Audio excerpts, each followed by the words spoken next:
1절부터 30절까지 제가 한 절, 여러분들이 한 절 교독합니다.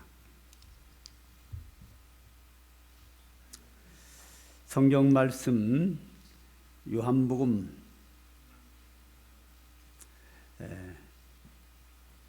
12장 23절부터 30절까지 한 절씩 교독합니다. 예수께서 대답하여 이르시되 인자가 영광을 얻을 때가 왔도다. 내가 진실로 진실로 너희에게 이르노니 한 알이 떨어져 죽지 아니하면 한 알 그대로 있고 죽으면 많은 열매를 맺느니라. 자기의 생명을 사랑하는 자는 잃어버릴 것이요 이 세상에서 자기의 생명을 미워하는 자는 영생하도록 보존하리라.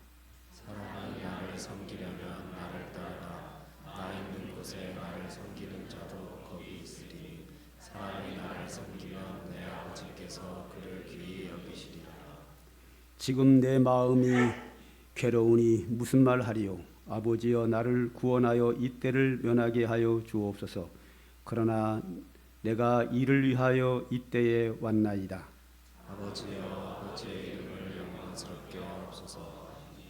이에 하늘에서 소리가 나서 이르되 내가 이미 영광스럽게 하였고 또다시 영광스럽게 하리라 하시니 곁에 서서 들은 무리는 천둥이 울었다고도 하고 또 어떤 이들은 천사가 그에게 말하였다고도 하니 예수께서 대답하여 이르시되 이 소리가 난 것은 나를 위한 것이 아니요 너희를 위한 것이니라. 아멘.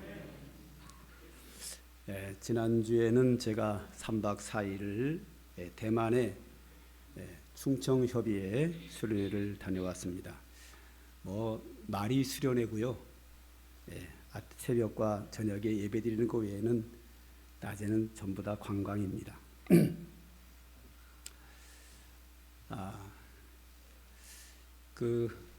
관광에서 가장 기억나는 것이 여러 가지가 있는데 그 중에 하나가 세계의 가장 유명한 세계 제1대 박물관은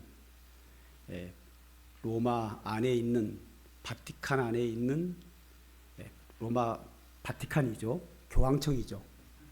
거기에 세계의 가장 소중한 보물이 최고 많이 들어있고요. 세계의 2대 박물관은 대형 박물관을 갔다 와 박물관이고요. 영국에 있는 대형 박물관. 세 번째로 유명한 박물관은 파리에 있는 루브르 박물관입니다. 제가 세 개를 다 2번씩 갔다 왔는데요. 네 번째 박물관을 이제 제가 지난주에 갔다 왔습니다. 네 번째 박물관은 대만에 있는 대만 국립 고궁박물관입니다. 대만에 있는 이 국립박물관을 고궁이라고 이름을 붙인 이유는 고, 옛고자에다가 궁, 그러니까 옛날, 아주 옛날 중국 왕궁에 있는 유물들을, 보물들을 다 모아놨습니다. 중국의 정치에서 장개석이 정권을 잡다가 그 이후에 모태똥이 치고 올라오죠. 그래서 두 정치인이 전쟁을 합니다. 근데 정권을 잡고 있던 장개석이 밀려서 도망을 갑니다. 도망을 갈 때에 왕궁에 있는 모든 보물을 다 가지고 도망을 가는데 그가 도망간 곳이 대만입니다. 그래서 중국 아래쪽 바닷가에 섬에 있는 나라가 대만입니다. 이 장개석이 가지고 온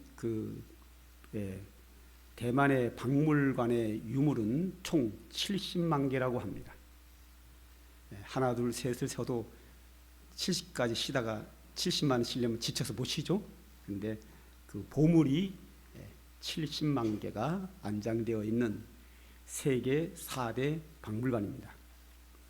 그 박물관의 가장 소중한 보물이 뭐냐면 바로 이겁니다. 제가 사진을 딱 한 장을 찍어봤는데요. 이거 하나만 딱 찍어왔습니다. 저는 원래 사진 찍는 걸 별로 안 좋아합니다.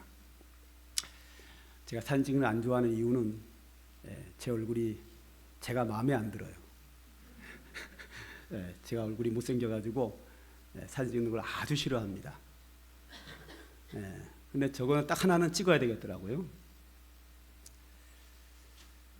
저게 뭔가 하면 중국에서 그 왕이 기술자에게 하나를 만들으라고 시켰습니다.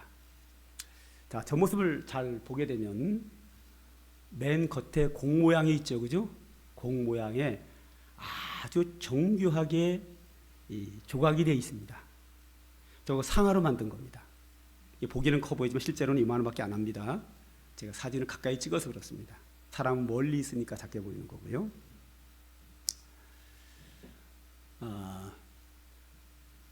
그 공 모양의 동그란 것에 상하에 새겼는데 이거는 뭐 웬만한 기술자가 사귈 수 있죠. 근데 저 공 안에 또 하나의 공이 있습니다. 밖에서 만들어서 집어넣은 게 아니고 저 공에 구멍이 몇 개가 있죠. 여기서 5개가 보이죠? 그 안에다가 철필로 긁어서 안에 공을 만들어 가지고 조각을 해놨습니다. 아주 정교하게 조각을 했습니다. 그리고 그 공 안에 또 하나의 공이 또 있습니다. 빙빙 돌릴 수 있습니다. 그 구멍 안으로 철필을 넣고 또 구멍 안으로 넣어서 공을 만들어 가지고 조각을 한 겁니다. 그리고 그 조각 세 번째 공에도 또 구멍이 있습니다. 그 구멍에 철필을 넣어서 또 새겼습니다. 몇 개인지 아세요? 22개입니다. 어떻게 저거를 만들었는지 아무 현대 과학이 전혀 이해할 수 없는 세계 불가사의 중에 하나입니다. 저거를 만드는데 몇 년이 걸렸냐면 100년이 걸립니다. 사람이 100년 살지도 못하는데 어떻게 100년이 걸리죠? 3대에 걸쳐서 만들었습니다.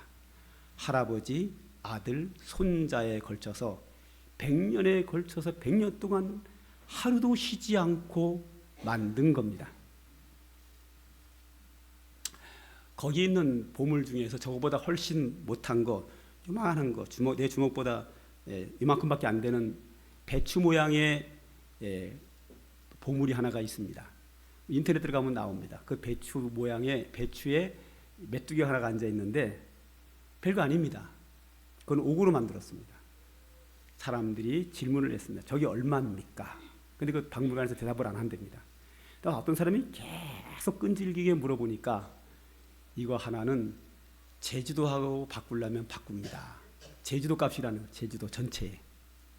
그럼 저거는 그게 제주도하고 바꾼다 그러면 저건 대한민국 다 줘도 안 바꿀 것 같아요. 그 정도로 세계에 하나밖에 없는 보물입니다. 저런 것들이 거기에 여러 개가 있는데 전부 다 세계에 하나밖에 없는 겁니다. 그 이유는 왕이 당대 최고의 기술자에게 이것을 만들어라 명령을 내리면 그 사람은 그 하나 작품을 만들기 위해서 몇십 년을 고생을 합니다. 그래서 왕에게 바치면 왕이 그 모습을 보고 흡족해하면서 이것은 너무 소중한 것이니 이것은 세계에 하나만 있어야 한다. 네가 살아있으면 또 만들 수 없으니 내가 너를 죽이노라. 똑같은 제품이 또 만들지 못하게 하기 위해서 그 자리에서 사용을 시켰다고 합니다. 자, 저기 있는 저것은 3대가 만들었는데 마지막 아들이 또 그 아들과 함께 또 만들까봐 그 다음에 아들을 낳지 못하도록 고자를 만들었다고 합니다. 다시 네 아들에게 저 기술을 가르쳐서 또 만들면 안 되니까 대를 끊는 거죠. 그러니까 대를 끊거나 그걸 만든 사람을 또다시 이렇게 소중한 것을 만들 수 없게 하기 위하여 다 죽였다고 합니다. 그래서 거기에 있는 그 보물들을 몇 가지는 전부 다 세계에 하나밖에 없는 그런 보물입니다. 저거 하나, 저것은 그 나라에 엄청나게 소중한 거죠. 저렇게 탄생하기 위해서는 그런 탁월한 기술자들의 희생이 있었습니다. 희생. 자, 그리고 가이드한테 들은 이야기고요. 이 세계에는 유럽과 동남아 여러 곳에 식인종들이 과거에 있었습니다. 실제로 있었고요. 그 식인종들에게 복음을 전하는 자들은 대부분이 다 기독교 선교사입니다. 그래서 식인종들에게 대한 선교에 대한 여러 가지 일화들이 있는데요. 다 사실입니다. 이 대만에도 장개석이 그 나라를 세우기 이전에 이미 원주민들이 있었고요. 그 원주민 한 부락에는 식인종들이 있었습니다. 한 선교사가 대만에 들어갔습니다. 원주민 중에서도 한 멀리 떨어진 외진 곳에 식인종들이 살고 있었는데 그 선교사가 그들에게 복음을 전해서 그들이 예수를 믿게 되었습니다. 그래서 이 선교사가 이 식인종들에게 사람을 먹으면 안 된다. 사람은 하나님의 형상으로 지음받은 자이기 때문에 사람을 먹으면 살인죄가 되고 하나님 앞에 죄가 되므로 사람을 더 이상 먹지 못하게 했습니다. 그래서 그들은 그 말을 듣는가 했는데 이 사람들이 사람이 먹고 싶어서 견디지를 못하는 겁니다. 나중에는 선교사의 말을 듣지 않고 우리는 다른 지역에 쳐들어가서 사람을 사냥해 오겠습니다. 이렇게 하니까 선교사가 강력하게 막습니다. 이 추장과 선교사가 한참 동안 실갱이를 하다가 방법이 없어서 선교사하고 이 추장이 합의를 봅니다. 합의 본 내용이 뭐냐면 한 사람만 더 잡아먹고 이제는 사람을 잡아먹지 않겠다 하는 것을 이 선교사와 추장이 굳게 약속을 합니다. 그러면 선교사가 그에게 말합니다. 내일 이맘때 이 마을에 한 사람이 빨간 모자를 쓰고 지나갈 겁니다. 그 사람을 잡아먹으십시오. 이게 마지막입니다. 더는 안 됩니다. 추장은 이제 예수 믿는 사람이기에 마지막 한 사람만 잡아먹고 그렇게 하지 않겠다고 약속을 했습니다. 다음 날 그 시간이 되었습니다. 여지없이 그 마을에 한 빨간 모자를 쓴 한 사람이 지나갑니다. 추장은 자기 부하들에게 명령을 내립니다. 저 사람을 죽여서 데려와라. 오늘 저 사람을 마지막으로 잡아먹는 날이다. 그의 부하들이 달려가서 그 자리에서 때려 죽입니다. 죽여놓고 보니까 그 사람이 바로 선교사님이었습니다. 그 선교사님의 시체를 추장 앞에 데려왔고 추장과 그 식인종들은 크게 뉘우치고 회개하고 앞으로 다시는 우리가 이러한 범죄를 하지 않겠노라 하면서 대만에 있는 식인종들이 더 이상의 사람을 잡아먹지 않았다는 겁니다. 이것이 이제 알려지게 되었고 그래서 기독교가 대만에서 큰 힘을 쓰게 됩니다. 대만의 종교에서 불교 국가입니다. 대만은 94%가 불교입니다. 94% 정도의 불교에는 교회가 거의 없습니다. 그런데 94%의 불교인 중에서 5.4%가 기독교입니다. 거의 이런 경우는 없습니다. 제가 여행을 하면서 심심치 않게 여기저기서 교회당을 본 바가 있습니다. 거의 전체가 다 불교 국가인데 그 안에 여기저기 교회가 있다는 거죠. 한 사람의 희생이 대만의 많은 영혼을 구원하게 되는 놀라운 역사를 이룩한 겁니다. 오늘 본문 24절을 좀 보겠습니다. 다 같이 한번 읽겠습니다. 시작.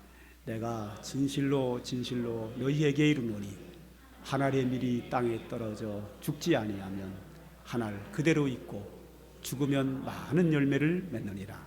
아멘. 이 단어를 미랄이라는 말을 이 성경 구절을 많은 사람들이 알고 있죠. 예수 안 믿는 사람들도 알고 있는 구절입니다.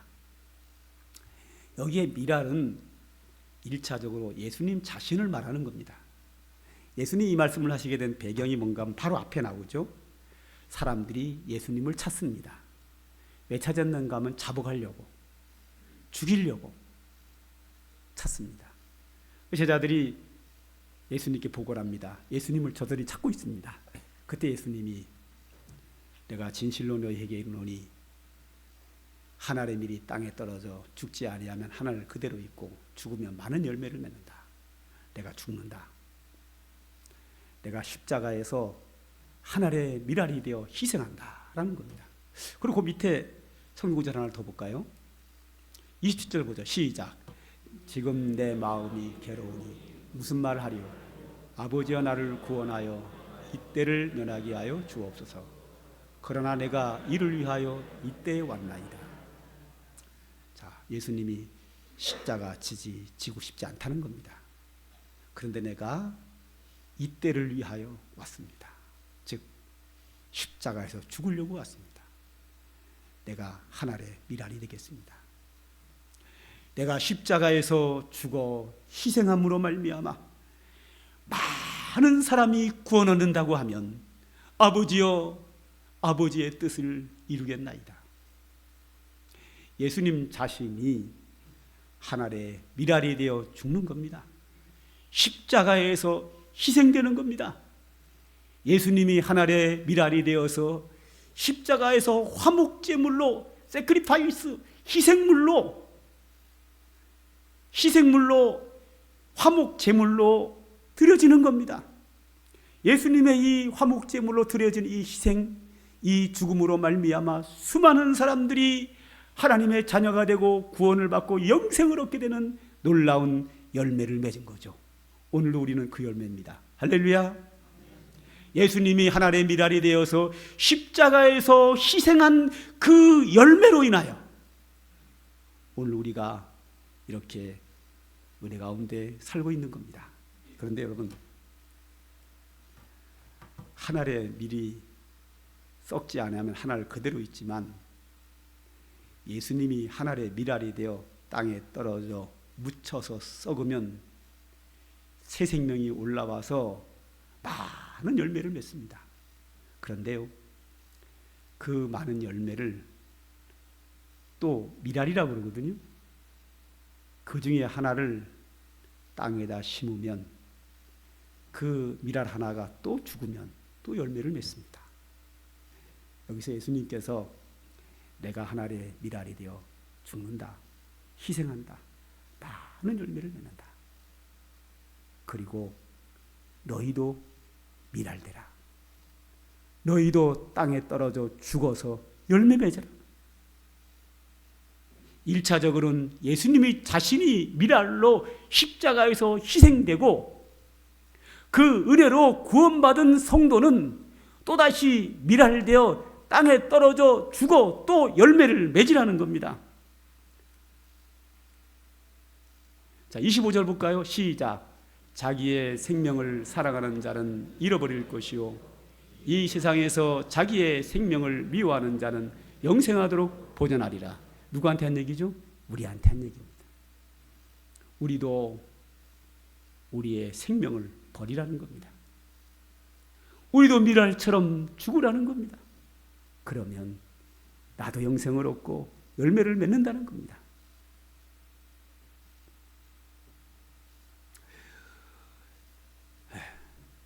올리 하나의 밀알이라고 하는 비유를 통해서 예수님이 희생함으로 인류를 구원한 것처럼 이 은혜로 구원받은 성도는 또다시 희생하여 많은 사람을 구원하고 하나님의 영광을 나타내고 하나님의 축복과 영생을 얻을 것을 권면하고 있습니다. 저는 모태신앙이기 때문에 초등학교 들어가기 전부터 교회 생활을 쭉 지금까지 해왔습니다. 물론 청소년기에 한 4년 빼먹은 거 빼고요.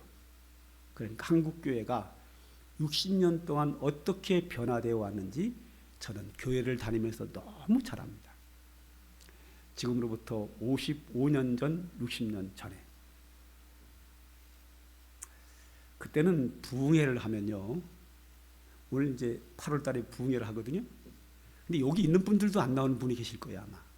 뭐 그런 일이 없으면 좋겠지만 있을 가능성이 있죠, 그죠? 안 나올 사람 손 한번 들어보세요, 미리부터. 나는 8월달 우리 교회에서 부흥회하면 절대 참석 안 할 걸로 기도 중입니다. 이런 사람 계세요? 없어요, 그죠? 다 나올 거죠? 근데 해마다 보면 안 나온 사람이 계시더라고요.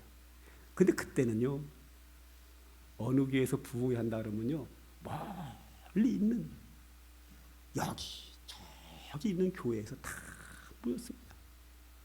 제가 나는 교회는 마차감리교회인데 바닥이 마룻바닥으로 되어 있습니다. 그런데 한 번은 저 멀리 한 겨울에 눈이 이렇게 쌓인 데를 푹 빠지면서 어린 나이에 제가 한 10살 10살도 안 된 것 같아요.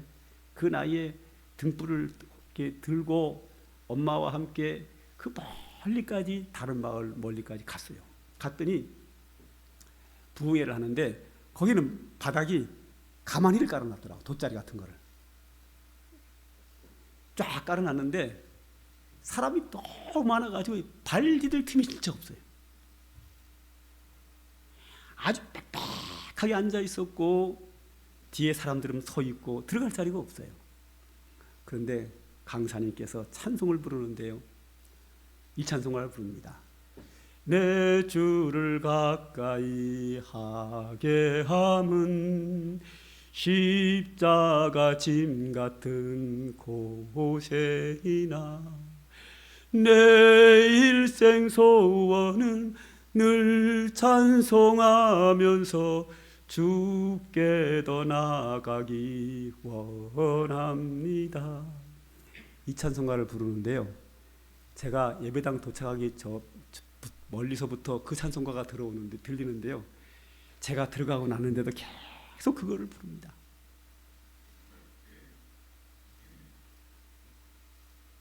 제가 초등학교 다니면서 주일학교에서 배운 찬송 말고 어른들의 찬송을 가장 먼저 배운 것이 내 주를 가까이 하게 하문입니다. 우리 어머니가 나가는 어른들 예배에 참석해도 그 찬송가 부르고 그 찬송가를 안 부르는 데는 없었습니다. 왜 그렇게 그 찬송가를 불렀을까요? 내 주를 가까이 하게 하면 십자가 짐 같은 고난이다. 왜 그럴까요? 그 당시에는 박해 시대였습니다. 핍박이 있는 시대였습니다. 대부분이 이제 아줌마들이 교회를 다니거든요. 여성분들, 성도들이 대부분 이제 40대, 50대, 60대 아줌마들인데요. 일단 시어머니가 교회 나가는 거 반대합니다. 시집살이 속에서 교회 나오기 얼마나 힘든지 아십니까? 그리고 남편이 또 반대합니다. 가부장적 시대입니다. 교회 나온다고 남편이 때립니다. 근데 이 남편들이요, 꼭 때릴 땐 꼭 눈을 때려요. 그래서 눈탱이 밤탱이라는 말이 교회에서 나온 얘기입니다. 교회 나가면 이따금씩 그런 걸 봐요. 오늘 이 양반이 눈탱이 밤탱이 돼가지고 머리가 뻘겋고 퍼렇고 눈알은 충혈되어 이러고 오고, 다음 날은 저분이 이래가지고 오고, 눈탱이 밤탱이 가지고 오는 데가 교회입니다. 그렇게 믿음 생활을 했습니다. 그때는 새벽 기도가 4시였습니다. 그 4시인 이유가 뭐냐면 4시에 새벽 기도를 해야 5시에 갔다가 집에 오면 5시입니다. 5시에 아침밥을 만듭니다. 그러면 6시에 가족들이 그 밥을 먹고 이제 가족들이 밭에 일하러 갑니다. 그러면 이 가정주부들, 교회 나오는 우리 성도님들은 새벽 4시에 일어나서 새벽에도 갔다가 5시에 오고 5시부터 6시까지 아침밥을 만들고 6시에 온 가족이 아침을 먹고 그리고 같이 일터로 나갑니다. 아주 그때 남자들 배기 싫어 죽겠어요. 그때는 저는 철저하게 남자 편이었습니다. 잘못했다. 철저하게 여자 편이었습니다. 한국 남자들 너무 못됐어요. 근데 지금은 여자분들이 못된 것 같아요. 옛날에는 저는 철저하게 여자 편이었습니다. 지금은 저는 남자 편입니다. 남자분들이 부인들한테 너무 가정폭력이라 그러면 심하고 너무 꼼짝 못해요. 이건 농담으로 그냥 농담반 진담마로 지나가시고요. 여하튼 그렇게 힘들게 믿음 생활하던 시대입니다. 그러다 보니까 그 성도들에게 마음에 와닿는 찬송이 내 주를 가까이 하게 하면 십자가 짐 같은 고난이라. 이 찬송가 너무 마음에 닿는 거예요. 지금 우리에게는 별로 안 닿아요.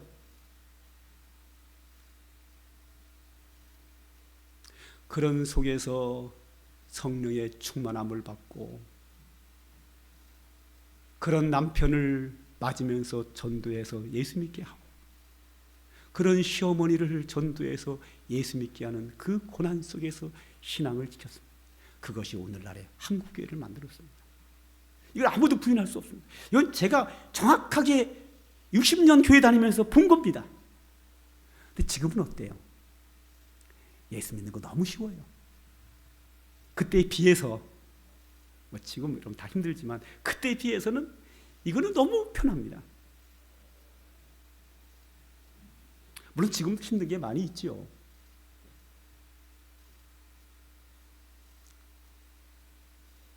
교회 나오는 게 위로받기 위해서, 그냥 복받기 위해서, 교회가 내 존재감을 인정해주고 나를 칭찬해주고 나를 반갑게 맞이해주고 교회에서 교제하고 이렇게 편하게 믿음 생활하면서 우리의 영적 능력은 상실되고 있습니다. 이런 속에서 한국교회는 지금 걷잡을 수 없이 추락하고 있습니다. 지금이야말로 그 어느 때보다 주님의 십자가를 따라가는 헌신된 신앙생활이 필요합니다. 내가 이 교회에서 어떤 혜택을 보고 내가 이 교회에서 사람들에게 어떻게 인정을 받고 칭찬을 받고 여기에 매어 있으면 안 됩니다. 내가 하나님을 위해서 무엇을 헌신할 것인가? 이 교회에서 내가 무엇을 위해서 내가 희생할 것인가? 그 어느 때보다 하나님의 미랄이 되어서 주님의 모습을 따라가는 신앙이 필요한 시대를 우리는 맞이했습니다.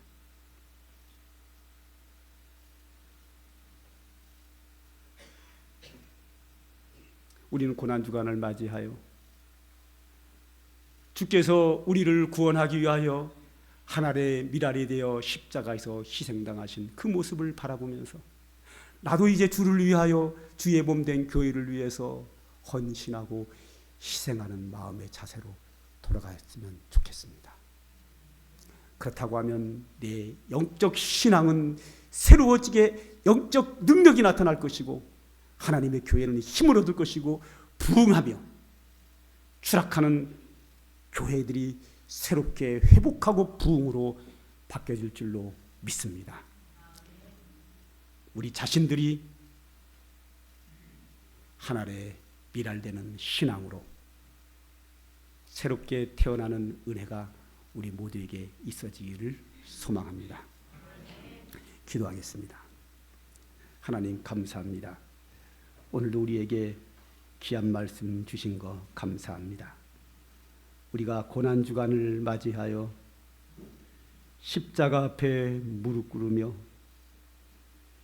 십자가에서 미랄처럼 희생하신 주님을 바라보며 우리도 십자가의 신앙으로 살 수 있는 영적 능력을 우리에게 주시옵소서. 예수님의 이름으로 기도합니다. 찬송가 461장입니다.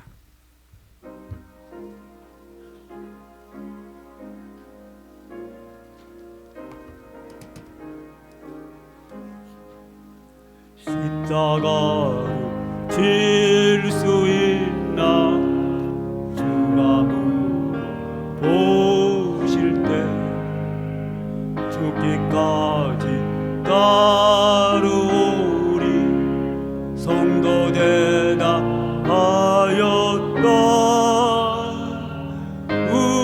우리의 신령 주의 것이니 주님의 영상 만드소서. 주의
걱정 그시 어두운 그늘 너를 덮을 때 주께 내어 맡기겠나 제 웃음이 믿으며 우리의 심령 주의 것이니 주님의 형상 만드소서 주의 인도 따라 살아갈 동안 사랑과 충성을 바치오리다.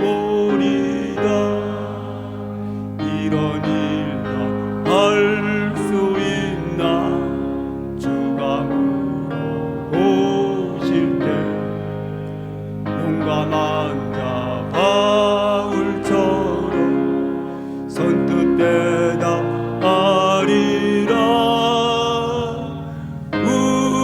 우리의 심령 주의 것이니 주님의 형상 만드소서 주인도 따라 살아갈 동안 사랑과 충성을 바치오리다.